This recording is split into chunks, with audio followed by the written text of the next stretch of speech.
Assalamualaikum warahmatullahi wabarakatuh.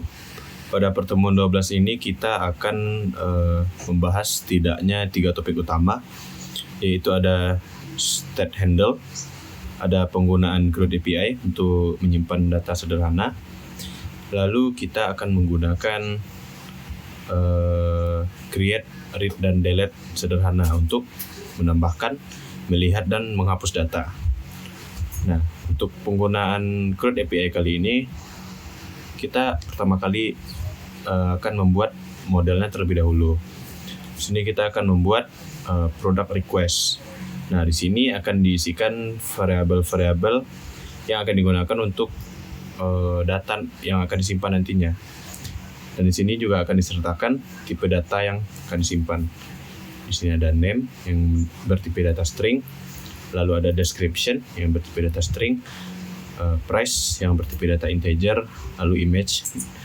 Nah, image di sini kita akan menggunakan link dari internet, sehingga kita akan menggunakan tipe data string. Lanjut, kita akan menggunakan product response. Nah, kelas ini akan digunakan agar CRUD API dan kode ini bisa tersambung, sehingga dapat melakukan pemanggilan dan penguploadan data. Lanjut, kita ke API service. Nah, di sini kita akan menambahkan 2 codingan baru, yaitu post product dan get product. Di post product, di sini kita akan kode ini akan digunakan untuk menambahkan data baru ke CRUD API. Di sini ada suspend fun create product. Oh ya, di sini kita akan menggunakan metode post karena kita akan mengupload data. Di sini ada header authorization untuk autorisasi sistem dapat membaca apakah orang yang mengakses database ini valid atau tidak. Lalu ada token string, lalu body. Nah, di sini ada produknya. Produk di sini akan diupload dalam bentuk list product request. Berarti diupload dalam bentuk array. Nah, di sini kita akan menggunakan function get product. Nah, function get product ini akan digunakan untuk mengambil data dari database kita. Seperti tadi, headernya akan menggunakan authorization dengan token, gitu. Selanjutnya, untuk di bagian network kita akan mengubah kode di retrofit instance juga. Nah, di sini kita akan terlebih dahulu membuat private cons file base URL CRUD API. Nah, di sini kita akan menambahkan link dari CRUD API-nya. Lalu di bawah kita akan menambahkan function get CRUD API service. Di sini akan didefinisikan penggunaan variabel CRUD API. Lalu di sini akan di return retrofit. Retrofit adalah add-on yang akan kita gunakan untuk membaca API. Di sini ada base URL-nya yang telah kita definisikan di atas. Lalu ada converter factory, JSON converter yang digunakan untuk mengubah data menjadi JSON. Lalu build dan create. Baik, selanjutnya kita akan masuk ke product view model. Nah, di sini pertama kali data yang akan kita dapatkan dari si CRUD API akan kita jadikan sebagai live data agar si step handle nanti dapat membaca proses data ini lagi diapain, apakah lagi loading atau sudah ditampilkan atau dia kosong. Nah, di sini akan kita jadikan sebagai live data. Nah, selanjutnya kita akan membuat status, create status di sini. Nah, di sini mutable live data akan digunakan. Create status. Nah, di sini akan digunakan live data. Itu. Selanjutnya, di product view model akan dideklarasikan function getProduct. Di sini function getProduct berfungsi untuk mengambil data dari CRUD API untuk ditampilkan di aplikasi kita. Nah, di sini if data value misalnya 0, maka akan dilakukan force refresh. Nah, setelah data ditemukan, maka akan dilakukan pengecekan keberadaan sinyal internet di device-nya menggunakan metode bawaan yang disediakan oleh Android Studio, yaitu networks utils is network available.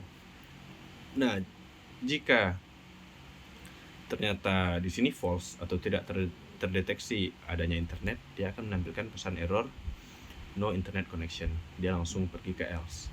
Nah, apabila terbaca adanya jaringan, maka dia akan menjalankan kode try catch ini. Nah, try di sini akan dilakukan proses pengambilan data.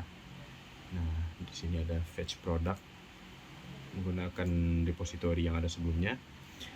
Lalu apabila datanya is empty atau kosong, akan ditampilkan pesan no users found. Nah, jikalau datanya ditemukan, maka itu akan success response, akan ada di variable response itu. Nah, jikalau dalam pengambilan data terdapat error, maka kode block catch ini akan dijalankan, yaitu akan menampilkan pesan error unknown error, lalu ada pesan errornya gitu. Nah, selanjutnya kita masuk ke bagian function create product, yaitu function yang digunakan untuk memasukkan data ke dalam CRUD API. Sama seperti tadi, akan dilakukan pengecekan jaringan terlebih dahulu. Jikalau tidak ditemukan, maka akan langsung masuk ke block else, itu no internet connection. Nah, di sini ada block try catch lagi. Try untuk mengirim data. Di sini ada create status value resource loading, lalu ada create product di sini.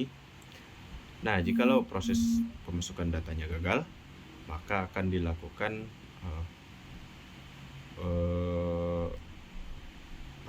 block kode catch ini akan berjalan, itu unknown error lalu pesan errornya itu. Nah, selanjutnya setelah product view model, kita akan langsung masuk ke notification fragment, karena data yang dari CRUD API akan diletakkan di sini, akan ditampilkan di sini. Di sini kita menggunakan variable binding agar bisa menyederhanakan proses pemanggilan variabel, function atau kelas lain. Nah, di sini kita akan menggunakan sebuah adapter. Seharusnya tadi kita membuat adapter di bagian UI, adapter yang diletakkan di sini. Namun karena adapter yang kita buat sebelumnya itu bisa digunakan, maka kita akan menggunakan adapter yang setelah dibuat di pertemuan sebelumnya, yaitu home news horizontal adapter. Nah, di sini kita akan memanggil product view model. Di sini yaitu yang tadi, di mana function create dan get product itu berada. Kita akan masukkan di sini. Lalu langsung ke on create view, inflator, save instance bundle seperti biasa. Lalu di sini ada view. Lalu di sini akan kita bindingkan fragment notification. Nah, kita langsung cek di layout fragment notification. Nah, di sini di fragment notification kita akan membuat sebuah linear layout. Di sini akan kita includekan 3 item. Ada item loading, item error, dan item empty. Ini adalah bentuk tampilan dari state handle kita, yaitu seperti yang sudah dijelaskan sebelumnya, bagian yang akan menentukan apakah datanya sedang loading, atau datanya berhasil dipanggil, atau datanya gagal, atau datanya kosong. Nah, di sini item-itemnya akan kita buat terlebih dahulu di menu layout dengan new layout resource file. Sini sudah saya buat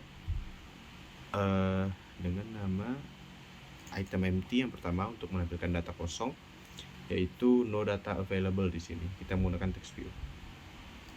Sini no data available. Nah, untuk item error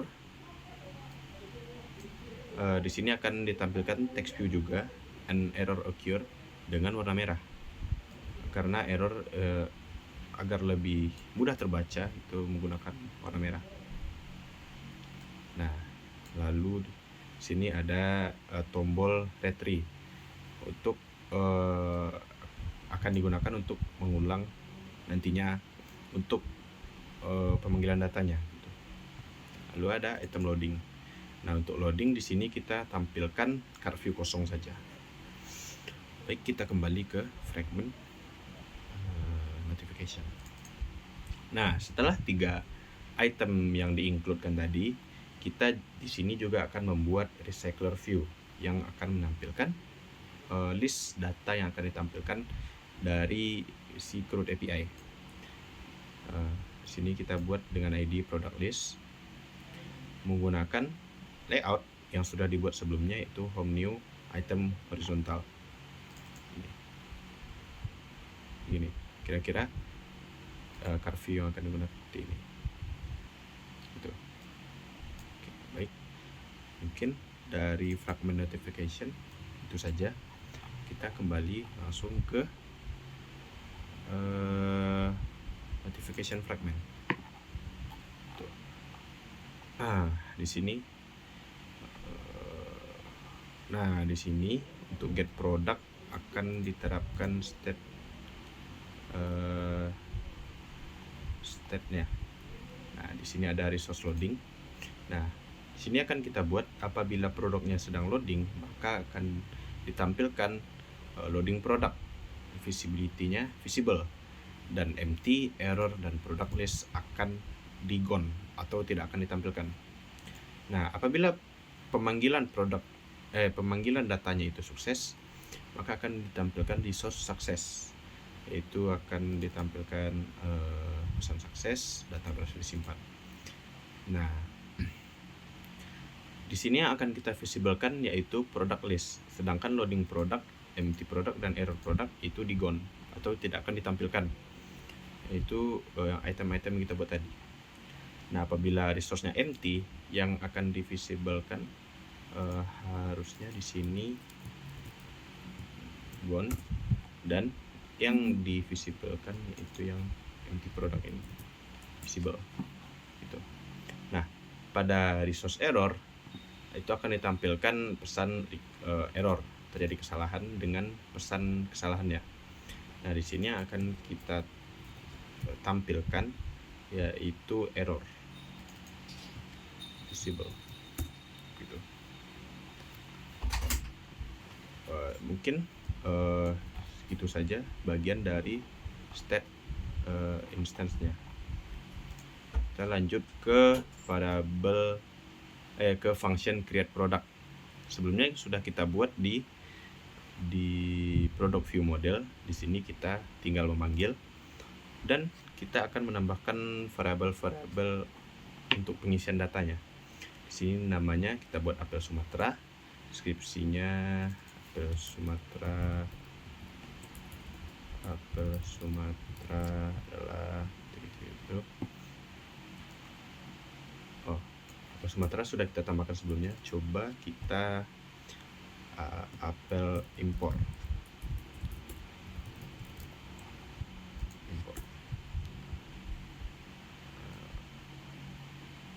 Untuk deskripsinya kita buat apel import ini dengan price 250.000. Ini tipe datanya integer tadi, makanya kita tidak buat petik 2. Nah, untuk image kita mengambil image dari internet, kita taruh linknya di sini.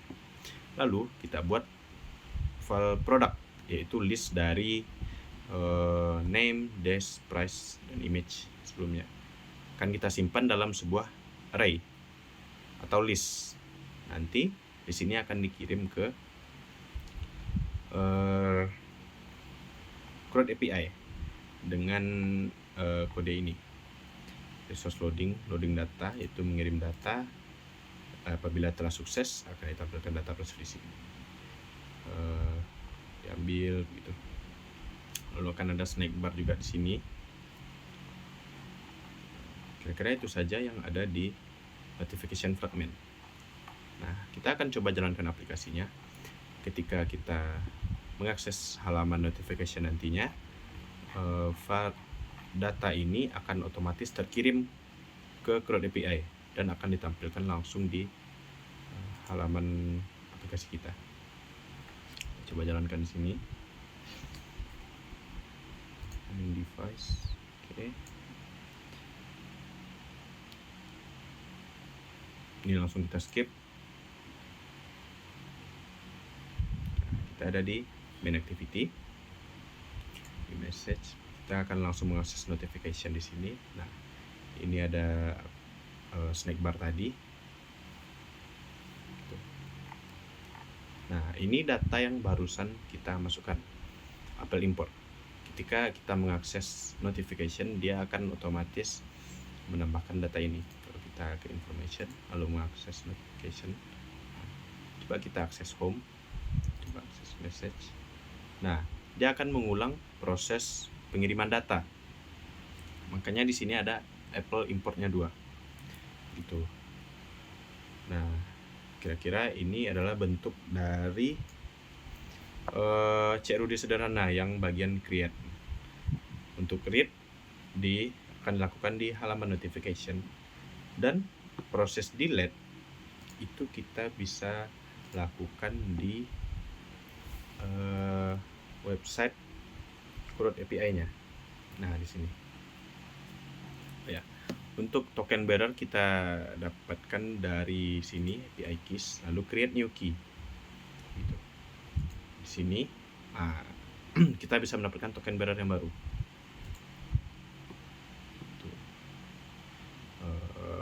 Langsung masuk ke data. Nah, ini yang sudah kita inputkan 2 kali tadi, jam 4.06 gitu.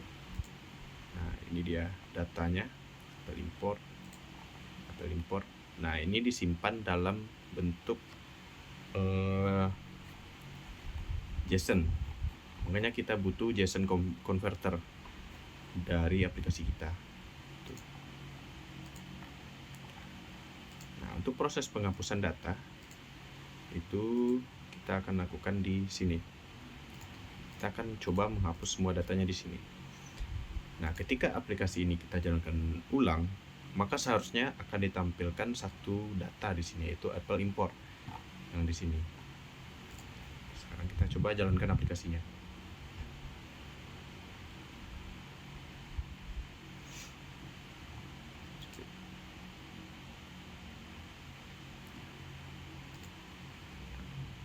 Nah, dapat dilihat di sini hanya ada satu data, Apple import. Ini adalah data yang baru kita masukkan. Jam 16.08. Data item kita refresh. Nah, 4/8. Itu data yang baru kita masukkan tadi. Itu. Nah, kira-kira itu saja yang dapat saya sampaikan pada pertemuan 12 kali ini. Jikalau ada kata-kata saya yang salah, saya mohon maaf. Saya sudahi. Assalamualaikum warahmatullahi wabarakatuh.